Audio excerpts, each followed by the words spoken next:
Halo Pantura, Assalamualaikum. Bagaimana kabar Anda hari ini? Seperti biasanya, kami akan memberikan beberapa informasi untuk Anda. Di antaranya, kecelakaan maut di Jalan Pantura Rembang yang melibatkan satu truk kontainer dan dua pengendara sepeda motor, satu di antaranya tewas. Dan inilah pemirsa, Halo Pantura, selengkapnya.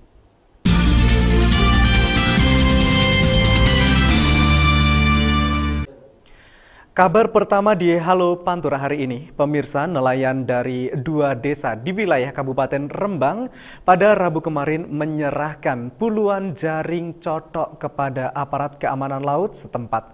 Penyerahan alat tersebut sebagai syarat dilepaskannya dua perahu nelayan yang tertangkap petugas menggunakan alat tangkap cotok.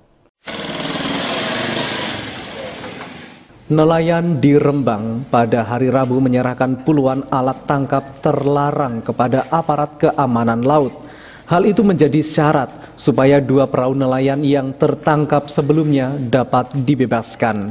Perwakilan nelayan dari dua desa didampingi aparat desa masing-masing akhirnya mau menyerahkan jaring cotok semacam pukat harimau di pos keamanan laut Kamla Rembang. Dari desa Pasar Banggi sebanyak 24 buah, sedangkan nelayan desa Tritunggal Rembang mencapai 28 jaring cotok.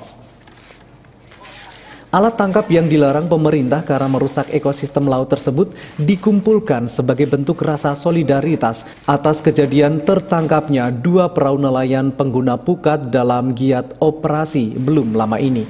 Pihak aparat mensyaratkan dua perahu yang ditahan bisa dibebaskan, asalkan semua nelayan mau menyerahkan alat tangkap terlarang. Meski sudah memenuhi, namun nelayan tetap berharap pemerintah mau memfasilitasi pengadaan alat tangkap pengganti yang ramah lingkungan. Selama ini harganya cukup mahal, sehingga nelayan kecil tidak kuat membeli. Jika hanya sebatas dioperasi, lambat laun nelayan akan kembali lagi memakai jaring cotok karena harganya lebih murah berkisar 500.000. Nak carane disita, wong cilik iki terus mangane teko ndi? Carane dijiko ya tulung dibantu utang ada apa ganti alat. Jaluke nelayan-nelayan iki alat sing aman. Harganya lebih mahal sama ini atau gimana, Pak? Sekilone harga 110. Aparat desa juga mendorong ada solusi, salah satunya mengajukan kemudahan pinjaman uang di bank. Nelayan kecil selalu terbentur agunan. Jika ada bantuan pinjaman bunga ringan tanpa agunan, kemungkinan akan memudahkan nelayan untuk beralih alat tangkap lain. Nelayan ini diberikan akses kemudahan dalam perbankan. Pokoknya jangan dibuat angel-angel tanpa agunan. Pak Danggi ini kan Pak Suroso kan alasannya tidak punya layang untuk ketika nanti mencoba nanti untuk difasilitasi. Dinas Kelautan dan Perikanan Kabupaten Rembang berjanji mengajukan usulan nelayan kepada pemerintah pusat. Sementara itu, setelah nelayan menyerahkan alat tangkap larangan, aparat membebaskan kedua perahu. Hanya saja pihak keamanan laut Rembang mengingatkan jangan menggunakan jaring cotok lagi. Selain merusak habitat ikan, juga rawan memicu konflik horizontal dengan sesama nelayan lain yang sudah mematuhi aturan. Tim Liputan Cahaya TV. Masih dari Rembang, pemirsa, Jalan Raya Pantura Timur turut wilayah hukum Polres Rembang kembali memakan korban. Kali ini kecelakaan maut truk tabrak dua pengendara sepeda motor menyebabkan seorang korban meninggal dunia dan seorang lainnya mengalami luka berat. Kecelakaan maut terjadi di jalur Pantura Rembang. Sebuah truk yang melaju kencang menabrak dua unit sepeda motor dari arah berlawanan. Akibatnya satu korban tewas dan satu lainnya menderita luka berat. Kecelakaan terjadi di jalur Pantura Semarang Surabaya, tepatnya di Desa Purworejo, Kecamatan Kaliori Rembang. Kecelakaan melibatkan truk memuat kontainer dengan dua unit sepeda motor. Awalnya truk kontainer dikemudikan Junaidi warga Desa Kemadu, Kecamatan Sulang Rembang. melaju dari arah Surabaya, diduga truk menyalip kendaraan lain. Dari arah berlawanan tampak 2 unit sepeda motor masing-masing dikendarai Ngadiono 41 tahun warga Rowosari Kendal dengan Suparmi 50 tahun warga Sekarsari Kecamatan Sumber Rembang. Pengendara sepeda motor sempat menghindar, tapi karena jarak sudah sangat dekat, akibatnya tabrakan tak terelakkan. Suparmi tewas seketika di TKP, sedangkan Ngadiono menderita patah kaki. Pengemudi truk kemudian banting setir ke kanan hingga akhirnya truk tercebur masuk tambak. Jalur Pantura Kaliori selama ini rawan kecelakaan lalu lintas. Kondisi jalan mulus sering memancing pengguna jalan memacu kendaraan dengan kecepatan tinggi. Padahal ada beberapa titik tikungan semu yang cukup berbahaya. Dengan kecepatan tinggi. Tikungan semu. Ini kan nikung. Harapannya untuk kepolisian untuk pasang rambu-rambu di sini, rambu-rambu peringatan. Terus di samping itu supir-supir itu wancodo, tapi biasanya supir luar kota ini jarang saya. Arus lalu lintas serta kendaraan sempat tersendat, apalagi banyak masyarakat berkerumun di sekitar TKP. Polisi lebih dulu mengevakuasi para korban ke Rumah Sakit Dr. R. Sutrasno Rembang. Setelah olah TKP selesai, lalu lintas kembali normal. Sopir truk yang sempat bersembunyi di semak belukar dekat lokasi kejadian diamankan petugas Satlantas Polres Rembang untuk dimintai keterangan. Tim Liputan Cahaya TV. Kami masih memiliki beberapa informasi menarik untuk Anda. Tetaplah di Halo Pantura Cahaya TV.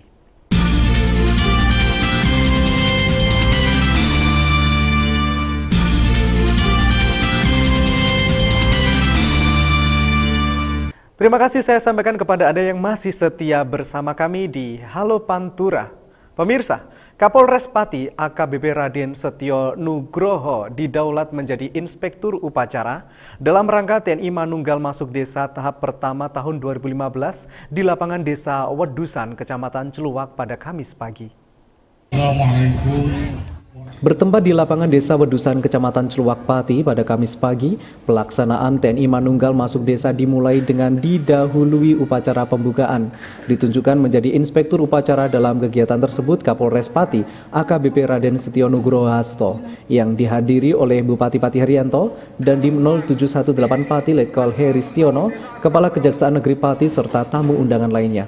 Dalam kesempatan tersebut, dalam amanatnya, Kapolres Pati membacakan sambutan tertulis dari Kepala Staf Angkatan Darat dalam pelaksanaan TMMD tahap pertama di tahun 2015. Selain wilayah Kecamatan Celuwak, juga dilaksanakan di wilayah Kecamatan Winong.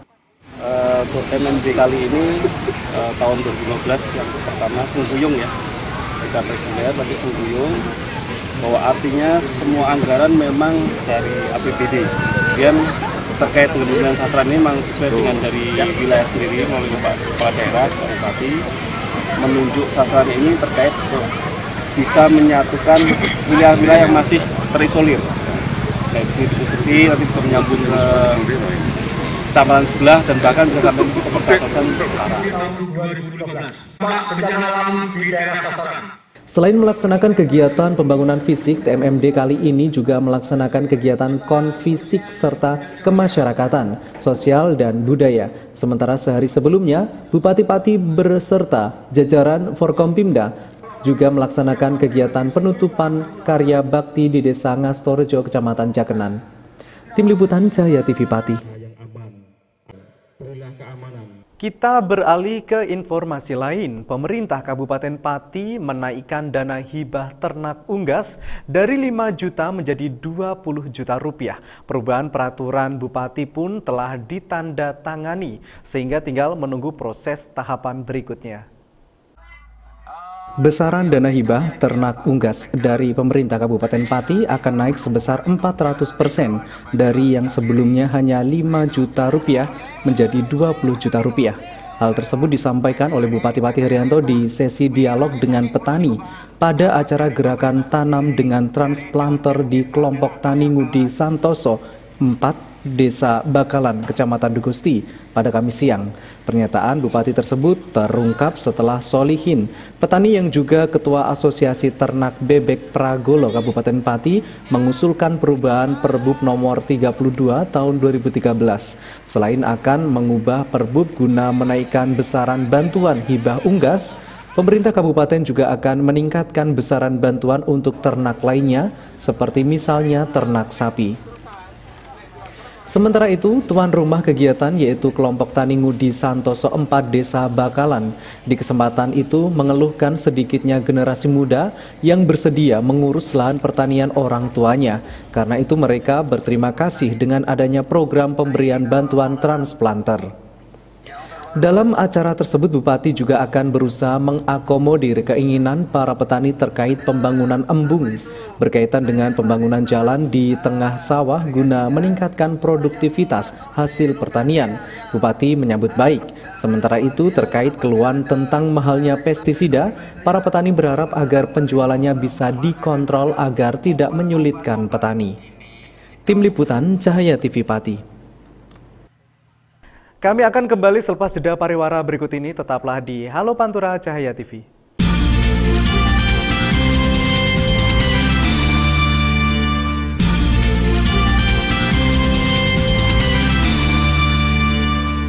Saya sampaikan selamat bergabung bagi Anda yang baru melihat tayangan kami di Halo Pantura. Pemirsa, Bupati Kudus Mustafa mengatakan jajaran pegawai negeri sipil di lingkungan pemerintah Kabupaten Kudus untuk mengabdikan diri yang terbaik bagi masyarakat. Dengan harapan tersebut disampaikan saat membuka pendidikan dan pelatihan prajabatan di ruang rapat lantai 4 Gedung Seda Kudus. Dalam setiap kesempatan, Bupati Kudus Mustafa selalu mengingatkan jajaran pegawai negeri sipil untuk mengabdikan diri yang terbaik bagi masyarakat. Sebagai PNS yang pada hakikatnya adalah abdi negara, hendaknya dapat memberikan pelayanan maksimal dan bisa menjadi tauladan bagi masyarakat lainnya.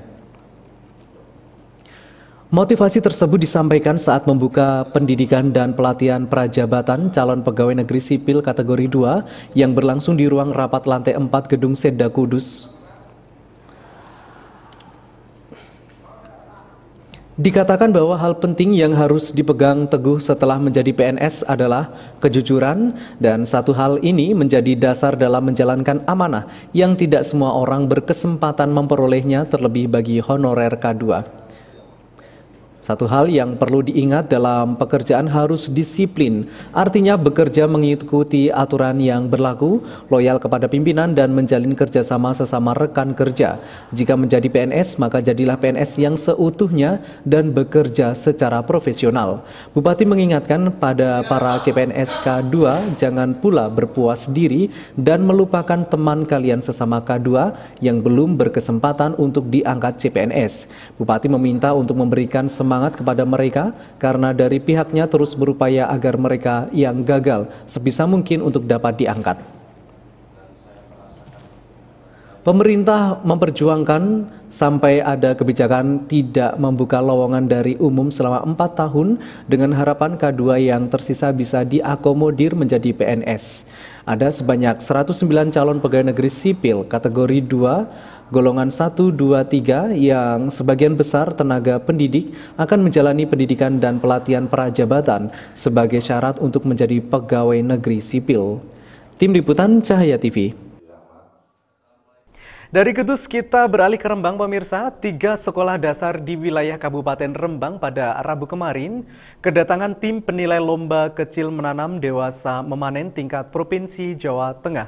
Mereka yang mendapatkan predikat juara pertama akan ditunjuk mewakili Provinsi Jawa Tengah dalam lomba serupa di tingkat nasional.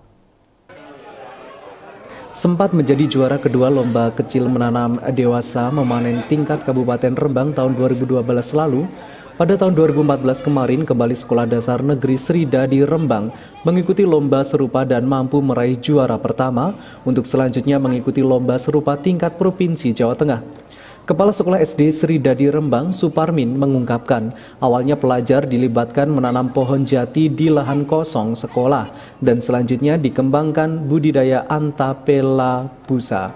singkatan dari aneka tanaman palawija, empon-empon, buah, dan sayur. Tiap pelajar diberi keleluasaan mengolah lahan berukuran sama, di mana terlebih dahulu diajarkan cara menyiapkan area tanam, pembibitan, penanaman, perawatan, pemupukan, dan pemberantasan hama. Adapun hasilnya mereka nikmati sendiri sembari diajarkan membuat tanaman sayur dan buah dalam pot yang dibagikan kepada masing-masing orang tua atau wali siswa. Bahkan ada sebagian tanaman kayu yang telah dijadikan bibit penghijauan sepanjang turus jalan desa Sri Dadi sekitar kawasan sekolah.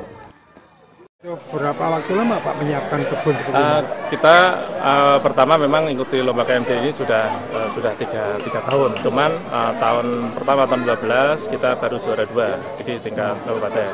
2014 kemarin kami ikut lomba lagi, kebetulan alhamdulillah kita juara 1 di tingkat kabupaten dan ke provinsi.